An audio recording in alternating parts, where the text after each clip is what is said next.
બાર સાયન્સના વિદ્યાર્થી મિત્રો, ગુડ મોર્નિંગ. પ્રકરણ 10ના ગયા લેક્ચરમાં આપણે સદીશો વિશેની સમજ મેળવી હતી. દ્વિપરિમાણ અને ત્રિપરિમાણ એની પણ સમજ મેળવી હતી. સાથે સાથે શૂન્ય સદીશ, એકમ સદીશ, સમરેખ સદીશો, સમાન સદીશો આવી વ્યાખ્યાઓ પણ આપણે જોઈ હતી. સમરેખ સદીશોની વ્યાખ્યાને ફરીથી હું યાદ કરી લઉં કે જે સદીશોની દિશાઓ સમાન કે પરસ્પર વિરુદ્ધ હોય એવા સદીશોને આપણે સમરેખ સદીશો કહીએ છીએ. જ્યારે જે સદીશોની દિશા ભિન્ન હોય એટલે કે સમાન કે વિરુદ્ધ ના હોય, એના સિવાયની ભિન્ન દિશા હોય તો એવા સદીશોને આપણે શું કહીશું? અસમરેખ સદીશો. ચલો, હવે એ બધી વ્યાખ્યાઓ પર આધારિત આપણે આજે ઉદાહરણ ગણવા માગીએ છીએ. પહેલું ઉદાહરણ જોઈએ. ચાલો, પાઠ્યપુસ્તકમાં તમે પાન નંબર 356 ઉપર જાઓ. દક્ષિણથી પશ્ચિમ તરફ 30° ખૂણે 40 કિલોમીટરનું સ્થાનાંતર આલેખ દ્વારા દર્શાવો. શું કહે છે? અહીંયા દિશાઓ આપી છે, દક્ષિણ ને ઉત્તર ને વગેરે વગેરે વગેરે. તો કાગળમાં એ દિશાઓ કેવી રીતે લેવાય? રિયલમાં જુદી વાત છે અને કાગળમાં કે બોર્ડમાં જ્યારે દિશાઓ દર્શાવી હોય ત્યારે જુદી વાત છે. તો ધ્યાન રાખો, કાગળમાં કે બોર્ડમાં ઉપરની તરફની દિશા હોય હંમેશા ઉત્તર કહેવાય, નોર્થ. નીચેની દક્ષિણ કહેવાય કે સાઉથ. ઉત્તરની જમણી બાજુ હોય પૂર્વ હોય અને ઉત્તરની ડાબી બાજુ હોય પશ્ચિમ. આ ધ્યાન રાખવાનું. તમે કોઈ પણ જગ્યાએ પાટિયામાં બિંદુ મૂકો તો ઉપર તરફ ઉત્તર સમજવાનું, નીચે દક્ષિણ, જમણી બાજુ પૂર્વ, ડાબી બાજુ પશ્ચિમ. હવે એને શું કીધું આપણને? દક્ષિણથી પશ્ચિમ તરફ 30°નો ખૂણો. એટલે ખૂણો માનો કે તમે અહીંયા ઊભા છો એવું માની લેવાનું, ઓ બિંદુ આગળ ઊભા છે તો દક્ષિણ સાથે 30°નો ખૂણો બનાવો. પણ આ બાજુ કે આ બાજુ? તો એને કીધું છે દક્ષિણથી પશ્ચિમ તરફ, એટલે પશ્ચિમ આ બાજુ છે, આ બાજુ ખૂણો બનાવો. અહીંયા અંદાજે 30°નો ખૂણો આમ બનાવવાનો. હા, અને એ દિશામાં કેટલું ચાલવાનું? 40 કિલોમીટર. એટલે અહીંથી આપણે એક્ઝેક્ટલી 40 માપવાનું નહીં. હા, નહીંતર અહીંથી જે ગાંધીનગર પહોંચી છે તો અંદાજિત આપણે આટલે મૂકી દેવાનું કે ચાલો એ આ એરો કરીને અહીંયા બિંદુ પી આવે. તો આ 40 કિલોમીટર છે બનાવવા માટે એને 4 ભાગ કરી દેવાના. 1 2 3 અને 4. અહીંયા 1 2 3 4.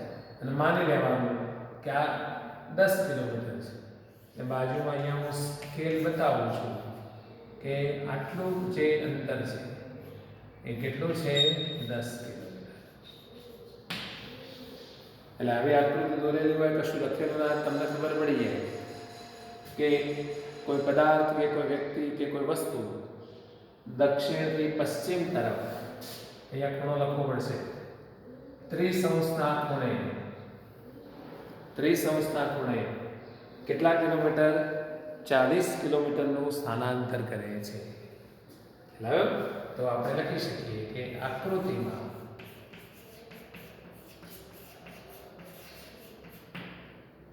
ઓપી સદિશ માગેલ સ્થાનાંતર દર્શાવે છે. ખબર પડી ગઈ?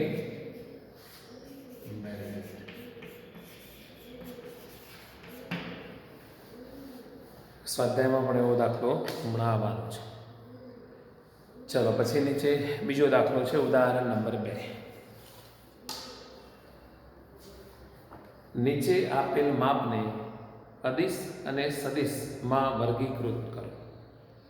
માપ આપ્યા છે એ અદિશ રાશિ છે કે સદિશ રાશિ એ તમારે નક્કી કરવાનું છે. કદાચ મારા કરતાં તમને વધારે ખબર પડશે, કારણ કે ફિઝિક્સની રાશિઓ છે એટલે ફિઝિક્સ તમે શીખતા હશો એટલે તમને વધારે ખબર હશે. ચાલો તો હું બોર્ડમાં લખી દઉં છું પહેલાં. જુઓ તમે માપ લખ્યા છે 5 સેકન્ડ. બોલો કોનો એકમ છે? સમયનો એકમ છે. અને સમય એ કેવી રાશિ છે? અદિશ રાશિ છે. ચલો 4 સેન્ટીમીટર ઘન. સેન્ટીમીટર ઘન એ ઘનફળનો એકમ છે. ઘનફળ પણ કેવી રાશિ કહેવાય? અદિશ રાશિ. પછી 10 ન્યૂટન. હવે જો આ તમારો વિષય આવે 10 ન્યૂટન, કારણ કે ન્યૂટનનો ઉપયોગ આપણા ગણિતમાં બહુ મોટા પાયેથી થતો નથી. તો ન્યૂટન એ શાનો એકમ છે? બળનો એકમ છે. બળ કેવી રાશિ ગણાશે? ફિઝિક્સમાં આવતું હશે સદિશ રાશિ. ચલો 30 કિલોમીટર પ્રતિ કલાક. તો આ ઝડપ છે. ઝડપ એ અદિશ રાશિ છે. ચલો 10 ગ્રામ પ્રતિ સેન્ટીમીટર ઘન.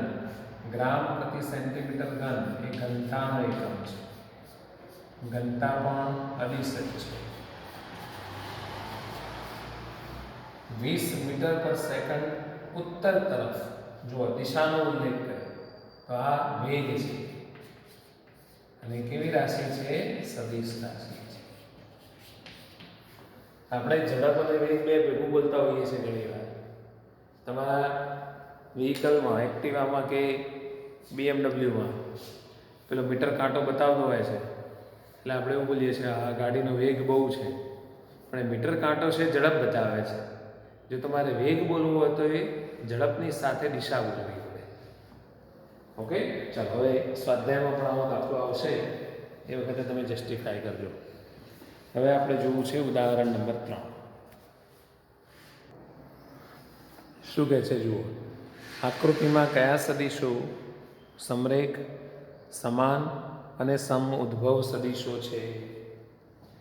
તો અહીંયા મેં આકૃતિ દોરી છે, જોઈ લો. બરાબર. હવે એને કીધું, સૌથી પહેલાં પૂછ્યું કે ભાઈ સમરેખ સદિશો કયા? તો સમરેખ સદિશો એટલે સમાંતર સદિશો એ વાંધો નહીં.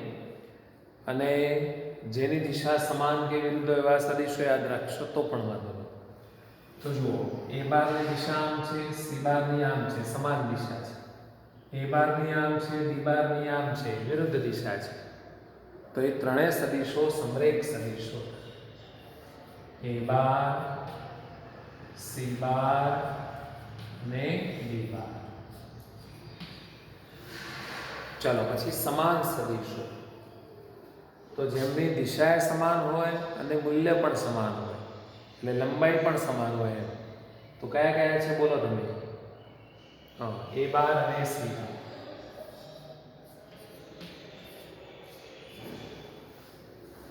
સમ ઉદ્ભવ સદિશો. બે કે તેથી વધુ સદિશોનું પ્રારંભિક બિંદુ અથવા ઉદ્ગમ સ્થાન એક જ હોય એવા સદિશોને સમ ઉદ્ભવ સદિશો કહેવાય. તો જુઓ, બી બારનું ઉદ્ભવ સ્થાન આ છે, સી બારનું આ છે અને ડી બારનું આ છે. તો આ ત્રણ સદિશો કેવા છે? સમ ઉદ્ભવ સદિશો. બી બાર, સી બાર અને ડી. બોલો, ખ્યાલ આવી ગયો?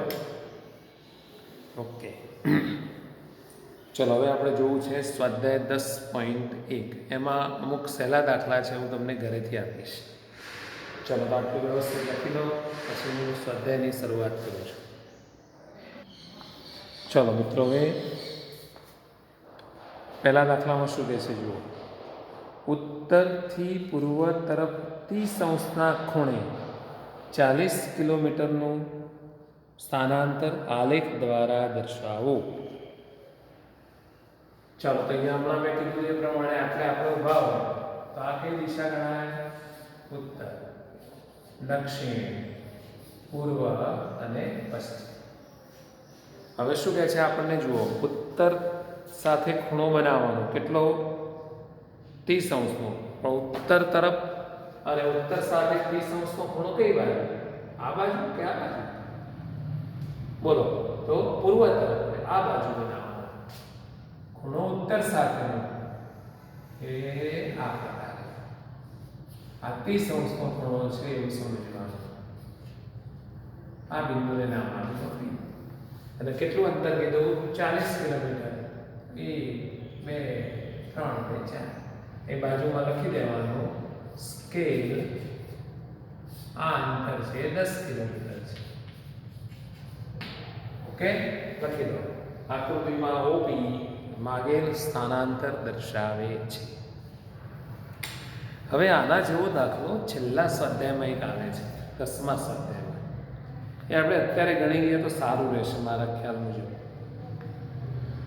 એ સારો દાખલો છે, જોઈએ. સ્વાધ્યાય 10 એટલે આ પ્રકરણનું અંતિમ સ્વાધ્યાય,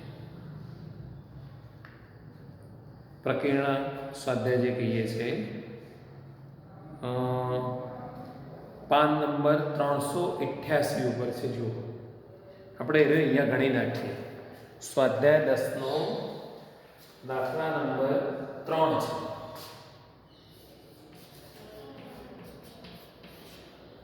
એ સેમ આ જ પ્રમાણે બનેલું છે કે ગણવા જેવો સરસ દાખલો છે.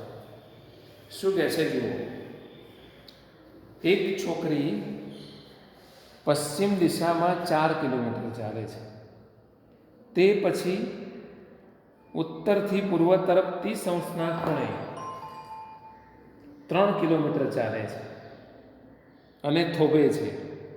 મુસાફરીમાં પ્રારંભ બિંદુથી છોકરીનું સ્થાનાંતર શોધો. ચાલો તો જુઓ, હવે તમે જ પુસ્તકમાં જોતા રહેજો. એક છોકરી પશ્ચિમ દિશામાં 4 કિલોમીટર ચાલે છે. એટલે માની લો કે છોકરી અહીંયા ઊભી છે.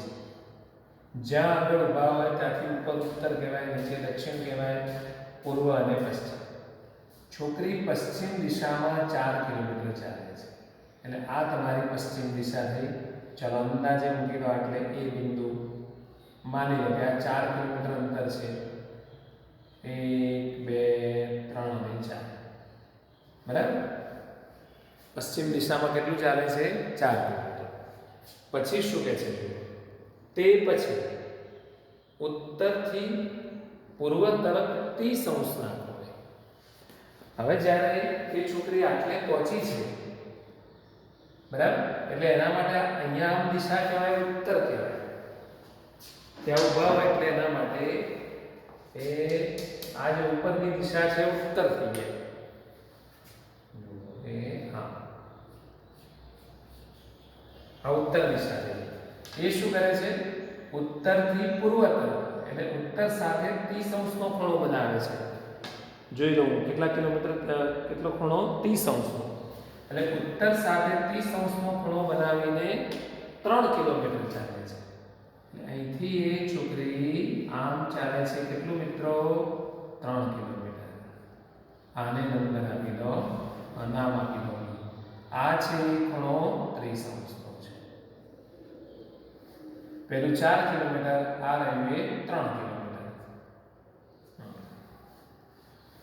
જો આ 1 2 3 ને 4, 1 2 ને 3. તો છોકરીનું પ્રારંભથી અંત્યબિંદુ સુધીનું સ્થાનાંતર, એટલે પહેલા OA પછી AB થઈ, તો પ્રારંભ એટલેથી ગયો, અંત અહીંયા થયો. તો આ જે થયું એ છોકરીનું પ્રારંભથી અંત સુધીનું સ્થાનાંતર. એટલે કયો સદિશ થયો? OB સદિશ થયો. આપણે કહી શકીએ કે OB સદિશ એ પ્રારંભથી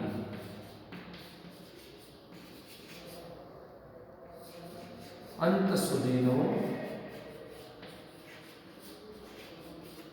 સ્થાનાંતર દર્શાવે છે.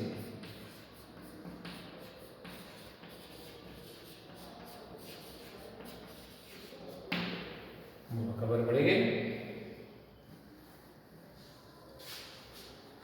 હવે આકૃતિ દોરીને આપ્યું હોય તો વર્ણન પણ તમે લખી શકો છો. બસ, હવે આવો બીજો કોઈ દાખલો લગભગ મારા ધ્યાનમાં નથી, અને હોય તો પણ હવે તમને આવડશે. સારા અક્ષરે લખી પછી આપણે આગળના દાખલાની ચર્ચા કરીએ. તો બાજુમાં સ્કેલ લખી દીધો મેં, રહી ગયો તો સ્કેલ લખવાનો. ચલો હવે પાછા આવી જાઓ સ્વાધ્યાય 10.1માં. બીજો અને ત્રીજો દાખલો હોમવર્ક આપું. નીચે આપેલ માપને અદિશ અને સદિશ રાશિઓમાં વર્ગીકૃત કરો. 10 કિલોગ્રામ, 2 મીટર ઉત્તર પશ્ચિમ દિશામાં. ચલો હું જવાબો લખી દઉં છું એટલે તમને ટેલી કરતા ફાવે. જોતા પ્રમાણે કઈ રાશિઓ સદિશ છે અને કઈ રાશિઓ અદિશ છે એ તમે જાણો છો, પણ વ્યવસ્થિત રીતે લખી દો.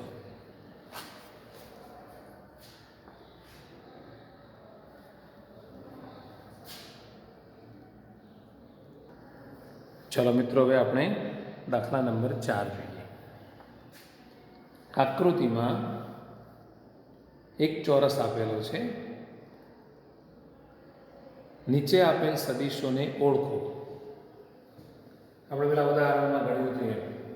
તો એ જે આકૃતિ આપી છે મેં અહીંયા દોરી દીધી છે.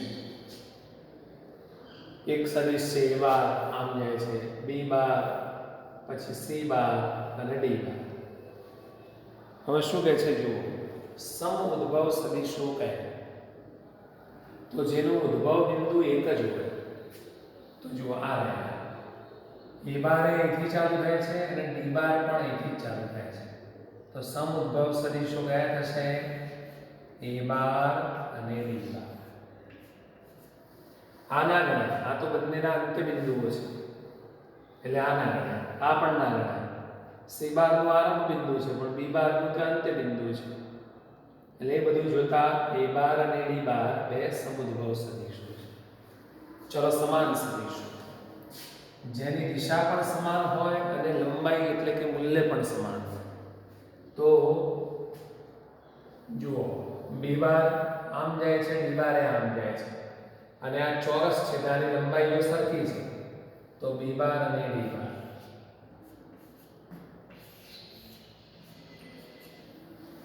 આ બે કેમ સમાન નહીં? તો આની લંબાઈઓ સરખી છે પણ દિશાઓ જો વિરુદ્ધ છે. A બાર આમ જાય છે, D બાર આમ જાય છે. ચલો, સમરેખ પરંતુ સમાન નહીં. સમાન ન હોય પણ સમરેખ હોય તો કયા આવશે? A બાર અને C બાર. બોલો, ખ્યાલ આવી ગયો? એટલે પેલી વ્યાખ્યાઓ સ્પષ્ટ થાય એના માટે આ દાખલો મૂક્યો છે. ચલો હવે પાંચમો દાખલો ખરા ખોટા વિધાનો છે. સત્ય છે કે અસત્ય તે જણાવો. A બાર અને માઇનસ A બાર સમરેખ છે. કેવું વિધાન છે? સત્ય છે. A બાર અને માઇનસ A બાર સમરેખ છે. કેવી રીતે? આ આકૃતિમાં નહીં, આપણે અન્યમાં છે. માનો કે આ સદિશ A બાર છે તો એની વિરુદ્ધ દિશામાં હોય અને એટલું જ મૂલ્ય ધરાવતો હોય એને માઇનસ A બાર. આ બે સદિશો સમરેખ છે. સાચું. ચલો, બે સમરેખ સદિશો હંમેશા સમાન માનવાળા સદિશો હોય છે. ખોટું. કેમ? સમરેખ સદિશોમાં મૂલ્ય સમાન જ હોય એવું જરૂરી નથી. માનો કે આ x બાર છે અને બીજો સદિશ y બાર છે. આ સમરેખ જ કહેવાય. પણ જો એમને મૂલ્ય સમાન છે ના. ચલો, બે સમાન માનવાળા સદિશો સમરેખ જ હોય એ પણ અસત્ય છે. માન સરખું હોય એટલે કઈ સમરેખ કહેવાય ના. સમાન માનવાળા બે સમરેખ સદિશો સમાન જ હોય એ પણ કેવું છે? અસત્ય છે. હું સમજાવું તમને. ચોથું, સમાન માનવાળા બે સમરેખ સદિશો એટલે મૂલ્ય સરખું હોય અને સમરેખ હોય. માનો કે આ A બાર છે અને એટલું જ મૂલ્ય હોય ને એને સમરેખ હોય. આ B બાર છે તો આ કિસ્સામાં બે સરખા છે. A બાર બરાબર B બાર. એટલે અહીંયા તમારું વિધાન સાચું બને છે, પણ કદાચ આવું હોય તો આએગા એટલું જ મૂલ્ય હોય, એટલે આકૃતિની દ્રષ્ટિએ એટલી જ લંબાઈ હોય અને આવી દિશા હોય એની વિરુદ્ધ હોય. આ બે સમરેખ તો કહેવાય છે, પણ સમાન કહેવાય એ બાર નોટ ઇક્વલ ટુ. એટલે કોઈ વખતે વિધાન સાચું બને છે, કોઈ વખતે ખોટું બને છે, તો એ વિધાન ખોટું જ કહેવાય. સાચું બનવા માટે દરેક કિસ્સામાં સાચું હોય તો જ સાચું કહેવાય. ચલો, આ રીતે આપણું આ સ્વાધ્યાય અહીંયા પૂરું થાય છે. હવે સદીશોના સરવાળા વિશેની આપણે વાતો કરીશું. તો નવો ટોપિક છે, એ પહેલાં તમે આટલું લખી દો, પછી આપણે આગળ વધીએ. તો મિત્રો, હવે આપણે બે સદીશોનો સરવાળો એ ટોપિક ઉપર આગળ વધીએ છીએ. હવે તમે પ્રકરણનો અભ્યાસ કર્યા પછી આમ એનું વિહંગ અવલોકન કરશો તો તમને ખબર પડશે કે પ્રકરણમાં સદીશોની રજૂઆત બાબતે બે વસ્તુઓ જોવા મળશે. એક વર્ણનાત્મક રજૂઆત હશે અને બીજી એની ભૌમિતિક રજૂઆત હશે. ભૌમિતિક મતલબ આકૃતિની મદદથી સમજવાનો પ્રયાસ કરીએ અને ભૌમિતિક રજૂઆત કહેવાય. તો વર્ણનાત્મક રજૂઆત અને ભૌમિતિક રજૂઆત બે આપણે સાથે સમજવાની છે. જુઓ, મેં અહીં તમને જુદું પાડીને બતાવવાનો પ્રયત્ન કર્યો છે. કેવી રીતે? તો હું માનો કે એક વસ્તુ સમજાવું. માનો કે એક સદિશ છે એ બાર બરાબર, હું અત્યારે સદિશને લખીને જ આપું ભાઈ 2i plus 3j minus k. બીજો એક સદિશ છે b bar i plus 4j plus 3k. આ બે સદિશો છે. હવે એ બે સદિશોનો સરવાળો વર્ણનાત્મક રીતે કરવાનો હોય તો સિમ્પલ જ છે. સદિશોના સરવાળા માટે પણ વત્તા પ્લસ જ વાપરવાનો. a બાર પ્લસ b બાર, આ બેનો સરવાળો થયો તો સીધો સરવાળો તમને મળી જાય. 3i plus 7j plus 2k. આ સરવાળો થાય. પણ બે સદિશોની જો ભૌમિતિક રજૂઆત કરેલી હોય, આકૃતિ દોરેલી હોય અને આકૃતિમાં સરવાળાનો સદિશ તમારે દર્શાવવો હોય તો શું કરવાનું એ આપણે શીખવાનું છે. તેના માટે બે નિયમો છે. સરવાળા માટે વર્ણનાત્મક રજૂઆતમાં એક જ છે, આ જ પદ્ધતિ. પણ સરવાળા માટે ભૌમિતિક રજૂઆત કરવા જશો તો બે નિયમો આવશે. એક ત્રિકોણનો નિયમ અને બીજો આવશે સબાચરનો નિયમ.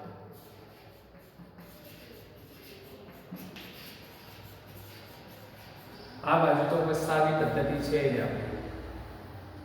એટલે વર્ણનાત્મક રજૂઆતમાં સરવાળો એક જ રીતે થાય, પણ ભૌમિતિકમાં જો તમારે મતલબ કે આકૃતિમાં બે સદિશોનો સરવાળા સદિશ બતાવવો હોય તો બે રીતે બતાવાય. ત્રિકોણની રીતે બતાવાય અને સબાચરની રીતે બતાવાય. ચાલો, માનો કે હું ત્રિકોણના નિયમની વાત કરું. બે સદિશોના સરવાળા માટે ત્રિકોણનો નિયમ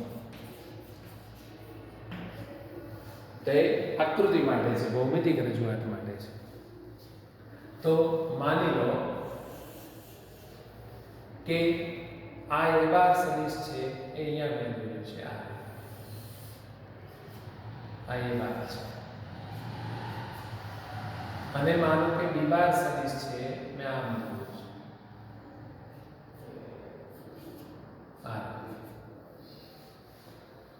હવે જો તમારે ત્રિકોણની રીતે બે સદિશોનો સરવાળા સદિશ બતાવવો હોય તો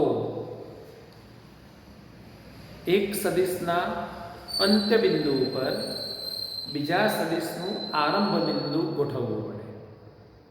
એટલે મારે શું કરવું પડે કે એ બારનું અંત્ય બિંદુ આવે, એના પર બી બારનું આરંભ બિંદુ મૂકવાનું. અને મેં તમને કીધું કે સદિશોમાં તો આ સદિશને તમે ગમે ત્યાં લઈ જઈ શકો છો. ધ્યાન એટલું રાખવાનું એની દિશા અને લંબાઈના બદલાવી. તો ચાલો હું બંનેની આકૃતિ બાજુમાં ફરીથી દોરું. એ બારને અહીંયા લાવી દો. ચાલો લંબાઈ થોડી બદલી જાય, ચિંતા ના કરતા. આ એ બાર છે. હવે એ બારના શીર્ષ ઉપર બી બારનું પૃચ્છ મૂકી દો. ચાલો આ બી બાર. જો ત્રિકોણનો નિયમ વાપરવો હોય તો એ બારના શીર્ષ ઉપર બી બારનું પૃચ્છ મૂકી દેવાનું. હવે આ આરંભ બિંદુ લેવાનું, પહેલાનું અંત્ય બિંદુ લેવાનું. તો આ જે સદિશ મિત્રો બને આને એ બાર વત્તા બી બાર સદિશ છે. અને શું કહેવાય? એ બાર વત્તા બી બાર સદિશ. એટલે આ જે સદિશ લખ્યો છે એની આ આકૃતિ બની ગઈ.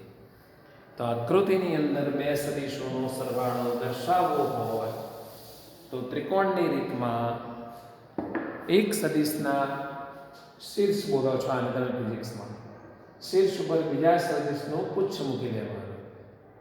બરાબર? આના અંત્યબિંદુ ઉપર પેલાનું આરંભ બિંદુ મૂકી દેવાનું. પછી એ બે સદિશોથી જે ત્રિકોણ બનવાનો છે એના પરથી આ એ બાર વત્તા બી બાર સદિશ તમે દોરી શકો. બોલો, ખ્યાલ આવી ગયો? હવે માનો કે આ જ વસ્તુને હું બીજી રીતે લખી શકું. માનો કે એક સદિશ છે OA, એને હું બે બિંદુથી દર્શાવું. અને બીજો સદિશ છે માનો કે AB. બરાબર? ઓટોમેટિક AB બોલ એટલે આરંભ બિંદુ થઈ ગયું પેલાનું. મેં OA કીધું એટલે આનું અંત્ય બિંદુ થઈ ગયું. તો આ બે સદિશોનો સરવાળો કયો સદિશ થાય? OB સદિશ થાય. એટલે આ જ બાબતને અહીંયા થોડી જુદી રીતે દર્શાવી છે. એટલે અહીંયા આવું સમજી શકાય, OA સદિશ વત્તા AB સદિશ બરાબર કયો સદિશ થયો? OB સદિશ. આના પર એક પરિણામ બનાવવું છે તે હું તમને કહું છું. ચાલો OB ને આ બાજુ લઈ લો. OA સદિશ વત્તા AB સદિશ માઇનસ OB સદિશ બરાબર જમણી બાજુમાં શૂન્ય સદિશ. ચાલો OB નું BO કરી દો એટલે આગળ પ્લસ થઈ જાય. OA સદિશ વત્તા AB સદિશ વત્તા BO સદિશ બરાબર શૂન્ય સદિશ. આવું એક પરિણામ બન્યું જેનો તમે ફિઝિક્સમાં ઉપયોગ કરો છો. OA વત્તા AB વત્તા BO એટલે આમ ફરી તમે જ બિંદુ આગળ જો પાછા આવી જાઓ તો સદિશ સરવાળો શૂન્ય સદિશ થાય છે. આવું એક પરિણામ આ ત્રિકોણના નિયમ પરથી આપણે બનાવ્યું. આમ બે સદિશો બે થી વધારે હોય તો આમ ફરતા એ જગ્યા પર પાછા આવી જાઓ તો સદિશ સરવાળો શૂન્ય સદિશ થાય છે. ફિઝિક્સમાં કિર્ચોફના નિયમોમાં આનો ઉપયોગ થાય છે. ચાલો તો બે સદિશોનો સરવાળો ત્રિકોણના નિયમથી આવે. ચાલો હવે હું તમને સમજાવું સબાચરણ. હવે ત્યાં કાઢ નાખું. હવે જોઈ લો, બસ હવે હું કાઢ નાખું છું. બીજો નિયમ છે સબાચરણ. વર્ણનાત્મક રજૂઆતમાં એક જ વસ્તુ છે પણ આકૃતિમાં બે રીતે છે. સદિશોનો સરવાળો દર્શાવે. તો નંબર 2 આપો સબાચરણનો નિયમ.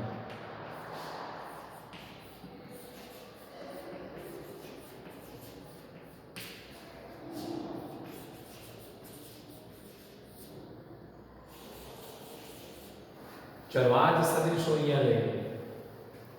માનો કે એક સદિશ છે A અને બીજો સદિશ અહીંયા પડેલો છે, માની લો છે B. હવે એનો સરવાળા સદિશ આકૃતિમાં દર્શાવવો છે અને સબાચના નિયમ વાપરવો છે. તો સબાચના નિયમમાં શું થાય? તો જે બે સદિશોનો સરવાળા સદિશ દર્શાવવો છે એ બંનેના આરંભ બિંદુ એક કરી દેવાના, બંનેની પૂંછડીઓ ભેગી કરી દેવાની. ખબર પડી? આ બંનેના આરંભ બિંદુ એક કરી દેવાના એટલે B બારને ઉપાડીને અહીંયા મૂકી દેવાના. પણ નવી આકૃતિ દોરું જેથી કરીને ભેગું ના દેખાય. चलो ए बार ने अहींया लावी दीधो भाई, बी बार ने अहींया मूकी दो। ए ज दिशा होवी जोईए अने એટલી જ લંબાઈ હોવી જોઈએ। જો અહીંયા બંનેના આરંભ બિંદુ એક દીધા, સમુદ્ભવ સદિશો બનાવી, સબાચલના નિયમમાં આવું કરવાનું। હવે શું કરવાનું? આ બે સદિશો જે સબાચ બનાવતા હોય, આ બે સદિશો જે સબાચ બનાવતા હોય એનો વિકર્ણ અહીંથી શરૂ થતો દોરવાનો છે।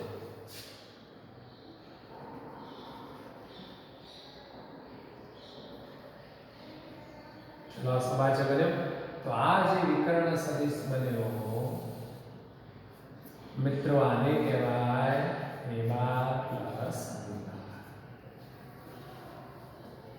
बराबर? तो आ रीते बे सदिशोनो सरवाळा सदिश दर्शावવો હોય તો સબાચના નિયમથી આ વિકર્ણ સદિશ છે a બાર વત્તા b બાર। તમે ત્રિકોણની રીતે a બાર વત્તા b બાર મેળવો કે સબાચથી મેળવો સરખો સદિશ આવે। પણ શું છે કે ઘણી જગ્યાએ એવી જરૂર પડે છે ફિઝિક્સમાં ને એમાં તમે જોતા હોય કે કોઈ એક જ કણ ઉપર આમ જુદા જુદા બળો લાગતા હોય તો પરિણામી બળ શોધવું હોય તો એ વખતે સબાચનો નિયમ તમને વધારે સહેલો પડે। ખ્યાલ આવે? એટલા માટે સબાચનો નિયમ તૈયાર કરવાનો અને ત્રિકોણનો। ચલો અથવા કરીને આ રીતે બનાવવું હોય તો બનાવીએ, એમાં બહુ ફરક નહીં પડે, બહુ જરૂર નહીં પડે। માનો કે આ છે કોઈ સદિશ અને માનો કે આ છે ઓબી સદિશ,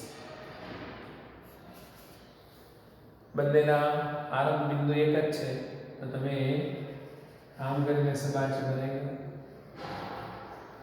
તો આ જે સદિશ બન્યો આ તમારો કયો સદિશ કહેવાય? ઓએ સદિશ વત્તા ઓબી સદિશ। તો આકૃતિની રીતે સબાચા માટે બે રીતો છે। હવે સરવાળા માટેના અમુક સાદા ગુણધર્મો છે જેની કોઈ સ્પેશિયલ નોંધ ના લો તો ચાલે એવી છે, તમને ખબર પડી જાય છે। કેવા કે ક્રમનો નિયમ, a બાર વત્તા b બાર શોધો કે b બાર વત્તા a બાર શોધો, બે સમાન થાય। Number 2 a bar plus b bar plus c બાર જૂથનો નિયમ કહેવાય કે a bar plus b bar plus c બાર આ સરખું જ થાય। તો આ પ્રમાણે સરવાળા માટેના ગુણધર્મો છે। બોલો, ખ્યાલ આવી ગયો? ઓકે, ચાલો હવે આગળનો મુદ્દો લઈએ।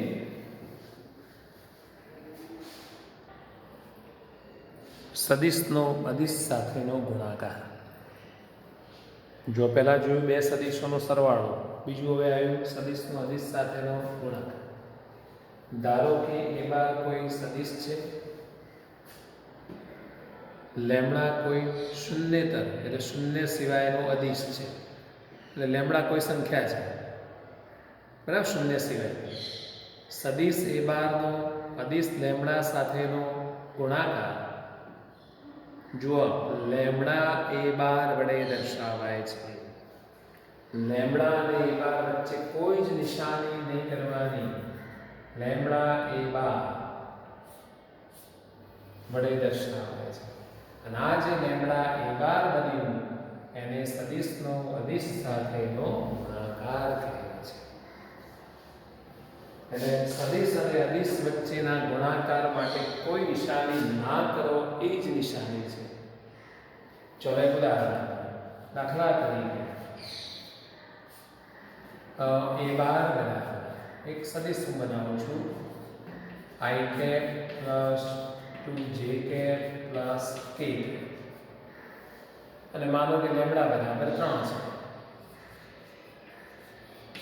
અને લેમ્બડા બરાબર 3 છે, તો લેમ્બડા એ બાર मतलब કે 3 એ બાર સજાવ થશે 3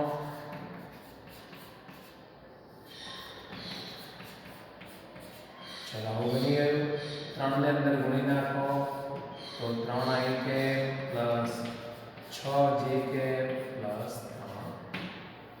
તો આ અદિશનો સદિશ સાથેનો ગુણાકાર વર્ણનાત્મક રીતે બતાવી દીધો. ભૌમિતિક રીતે આ શું કહેવાય એ હવે આપણે સમજીએ. બરાબર, બે અલગ અલગ બાબતો છે. તો વર્ણનાત્મક રીતે આવે. હવે લેમડા ઋણ પણ લઈ શકાય ધન. જો લેમડા ધન હોય તો એ બાર અને લેમડા એ બારની દિશાઓ સમાન થાય, અને લેમડા ઋણ હોય તો એ બાર અને લેમડા એ બારની દિશાઓ પરસ્પર વિરુદ્ધ થાય. બરાબર, એ બાર જો ધન હોય, અરે લેમડા ધન હોય તો એ બાર અને લેમડા એ બાર બંનેની દિશા સમાન થાય. અને લેમડા ઋણ હોય, કદાચ આગળ મારે બોલવામાં ભૂલ થઈ ગઈ, લેમડા ઋણ હોય તો એ બાર અને લેમડા એ બારની દિશાઓ પરસ્પર વિરુદ્ધ થાય. એ પણ આપણે નીચે લખવું હોય તો લખી દઈએ છીએ. તો જો હું બોલ્યો એ નીચે લખી દીધું છે. લેમડા ગ્રેટર દેન 0 હોય તો શું થાય, લેમડા લેસ દેન 0 હોય તો શું થાય. તમે પણ સારા અક્ષરે લખી દો. એટલે આના પરથી નક્કી થઈ ગયું એ બાર અને લેમડા એ બાર સમરેખ સદીશો થાય.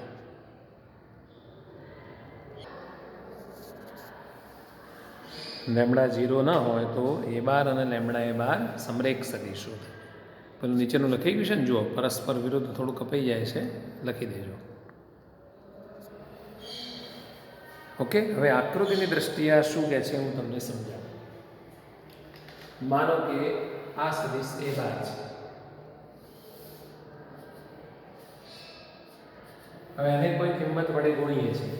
હવે લેમડા એક કિંમત લઈને જ ચાલીએ. માનો કે 3 એ બાર દર્શાવવું છે તો 3 એ બાર એ એની દિશામાં જ હોય, પણ એનું મૂલ્ય આના કરતાં 3 ગણું થઈ જાય. એટલે આવો સદિશ થઈ જાય. એ આનો ડબલ અને આનો ત્રિકોણ, આ 3 એ બાર. બરાબર, એટલે કિંમત વડે ગુણો એમ સદિશમાં મોટો થાય અથવા નાનો થાય. પછી માનો કે આ એ બાર છે. હવે એને તમે 1/2 વડે ગુણો. 1/2 ધન કિંમત જ છે, પણ 1/2 એ બારને અડધો કરી દે છે. એટલે આ દિશાનો આવો સદિશ આવે 1/2. એટલે અદિશ વડે ગુણવાથી સદિશની લંબાઈમાં વધઘટ થાય અને દિશામાં વધઘટ થાય, દિશા બદલાય. ઋણ કિંમત વડે ગુણો. માનો કે -2 એ બાર તો એ બાર આ દિશામાં આવે તો -2 એ બાર છે એની વિરુદ્ધ દિશામાં, એનાથી ડબલ લંબાઈ. હજુ આ થઈ ગયો -2. તો ભૌમિતિક રીતે કોઈ અદિશ સંખ્યા વડે સદિશને ગુણવાથી શું ફેરફાર થાય એ આપણે આકૃતિમાં બતાવવાનો પ્રયત્ન કર્યો છે. તમે એને સમજી ગયા હશો. ચલો, તો આજનું લેક્ચર આપણે પૂરું કરીએ છીએ. સારી રીતે બધું વાંચી લેજો. પુસ્તકમાં પણ બહુ સુંદર રજૂઆત છે, એ પણ તમારે જોવી હોય તો જોઈ લેજો. Have a nice day. Wish you all the best.